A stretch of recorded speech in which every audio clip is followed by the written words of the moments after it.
உங்கள் மனம் என்பது நவீன இரைச்சல்கள் மோதிக்கொள்ளும் ஒரு மாபெரும் போர்க்களமாக இன்று மாறிவிட்டது. ஆனால் இதற்கான தீர்வு 5000 ஆண்டுகளுக்கு முன்பே எழுதப்பட்டுவிட்டது. இன்றைய உலகம் உங்களை உரறைய வைக்கும் பயத்திலும் மன அழுத்தத்திலும் தள்ளலாம். ஆனால் பகவத்கீதை காட்டும் தெய்வீக சாந்தி என்னும் அதிர்வெண் அந்த பயத்தை ஒரே நொடியில் அழிக்கும் வல்லமை கொண்டது. பழங்கால தமிழ் மரபிலும் கீதையிலும் மறைந்திருக்கும் இரகசிய மூச்சுப்பயிற்சியின் மூலம் பயத்தை அதன் ஆணிவேரிலேயே அறுக்கப் போகிறோம். இது வெறும் தியானம் அல்ல, இது ஆன்மீக விடுதலையின் இதயத்தை நோக்கிய ஒரு வேதாந்த பயணம். கிருஷ்ணர் காட்டிய அந்த நித்தியமான அமைதியில் உங்கள் ஆன்மாவை நிலைநிறுத்துவோம். வாருங்கள். பகுதி 1. நவீன இரைச்சலும் கீதையின் சத்தியமும். இன்றைய மின்னணு உலகில் நிமிடத்திற்கு நிமிடம் வரும் தகவல்களும் உலகளாவிய நிலையற்ற தன்மையும் குருக்ஷேத்திர போர்க்களத்தில் அர்ஜுனன் சந்தித்த அதே குழப்பத்தையும் நடுக்கத்தையும் நம்முள் உருவாக்குகின்றன. நவீன நரம்பியல் அறிவியலின்படி இடைவிடாத தொலைபேசி அறிவிப்புகளும் சமூக ஊடகங்களின் இரைச்சலும் நமது மூளையில் உள்ள அமிக்டலா என்னும் உணர்ச்சி கட்டுப்பாட்டு மையத்தை எப்போதும் ஒருவித அச்சுறுத்தல் நிலையிலேயே வைத்திருக்கச் செய்கின்றன.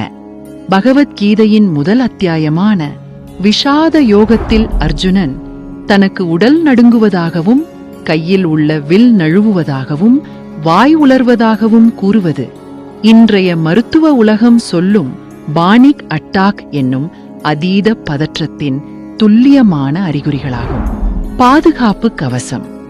பகவான் கிருஷ்ணர் காட்டிய அந்த தெய்வீக சாந்தீன் என்பது வெறுமனே கண்களை மூடி அமர்ந்திருப்பது அல்ல. அது நவீன உலகின் தகவல் தாக்குதல்களுக்கு எதிரான ஒரு மாபெரும் மின்காந்த கவசம். மூளையின் அலைவரிசையை பதற்றம் நிறைந்த பீட்டா நிலையிலிருந்து ஆழ்ந்த அமைதியை கொடுக்கும் ஆல்பா மற்றும் தீட்டா நிலைக்கு மாற்றுவதே இந்த தெய்வீக சாந்தியின் அறிவியல். அமைதி என்னும் ஆன்மநிலை.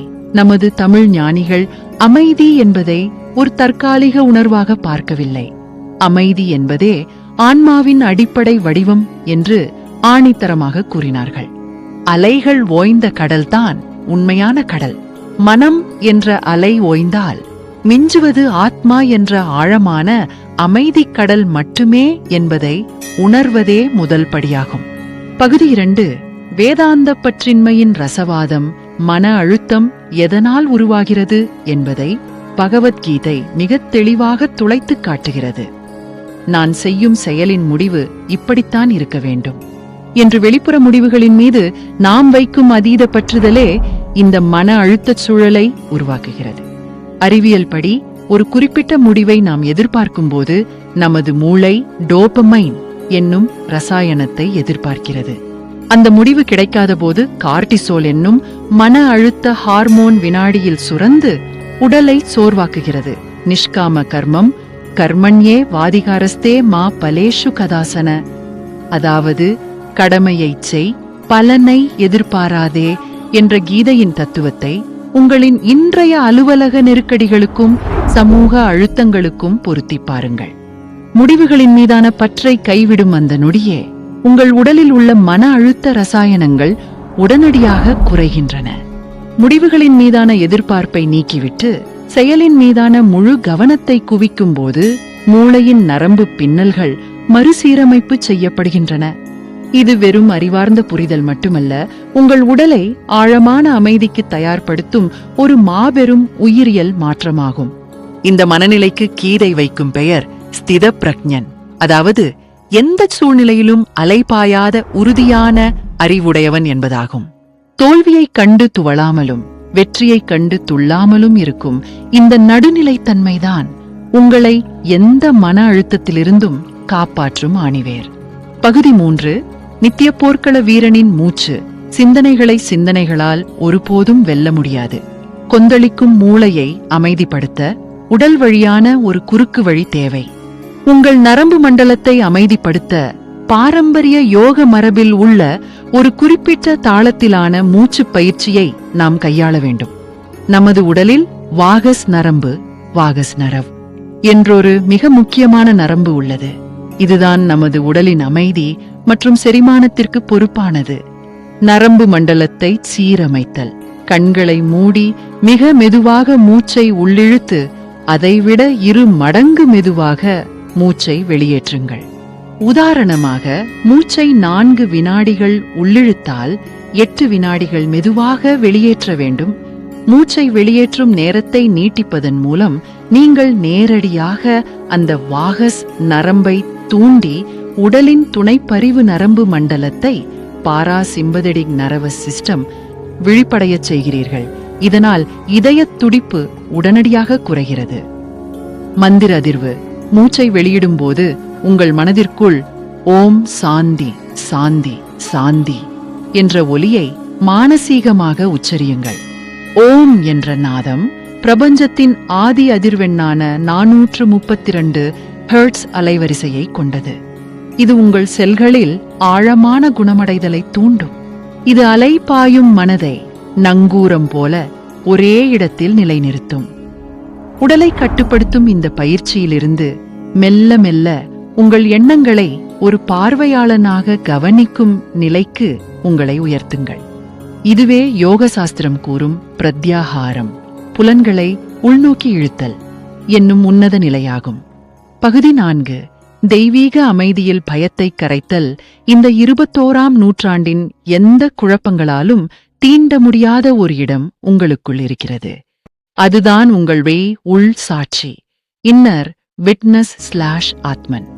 கீதையின் 2ஆம் அத்தியாயம் மிக தெளிவாக கூறுகிறது, இந்த ஆத்மாவை ஆயுதங்கள் வெட்ட முடியாது, நெருப்பு எரிக்க முடியாது, நீர் நனைக்க முடியாது, காற்று உலர்த்த முடியாது. இந்த உண்மையை ஆழமாக உணரும்போது மரணம் அல்லது தோல்வி குறித்த பயம் அடியோடு வேரறுக்கப்படுகிறது. நமது சித்தர்களும் ஞானிகளும் ஒரு அழகான உதாரணத்தை சொல்வார்கள். உங்கள் மனதிற்குள் தோன்றும் பயம், கவலை, கோபம் எல்லாம் வானத்தில் கடந்து போகும் கார் மேகங்கள் போன்றவை. ஆனால் நீங்கள் அந்த மேகங்கள் அல்ல. நீங்கள் ஒருபோதும் மாறாத, என்றுமே அழியாத அந்த பரந்த ஆகாயம். மேகங்கள் எவ்வளவு கருமையாக இருந்தாலும், இடி மின்னலுடன் வந்தாலும் அது வானத்தின் தன்மையை ஒருபோதும் மாற்றுவதில்லை. வெளியுலகில் எவ்வளவு பெரிய இரைச்சல் இருந்தாலும் அந்த இரைச்சலை கவனிக்கும் உங்கள் மையப்புள்ளி எப்போதுமே அமைதியாகத்தான் இருக்கிறது. அந்த பேரமைதியான வெற்றிடத்திற்கு திரும்புங்கள். எண்ணங்கள் வரும்போது அதோடு சண்டையிட வேண்டாம், அதை தடுக்கவும் வேண்டாம். ஒரு நதிக்கரையில் அமர்ந்து ஓடும் நீரை வேடிக்கை பார்ப்பது போல உங்கள் எண்ணங்களை வெறும் சாட்சியாக இருந்து கவனிக்கும் கலையை பழகுங்கள். பகுதி 5. அன்றாட குழப்பங்களில் சாந்தியை நிலைநிறுத்துதல். இந்த ஆன்மீக விடுதலையை தியானம் செய்யும் அந்த 10 நிமிடங்களோடு முடித்துவிடக்கூடாது.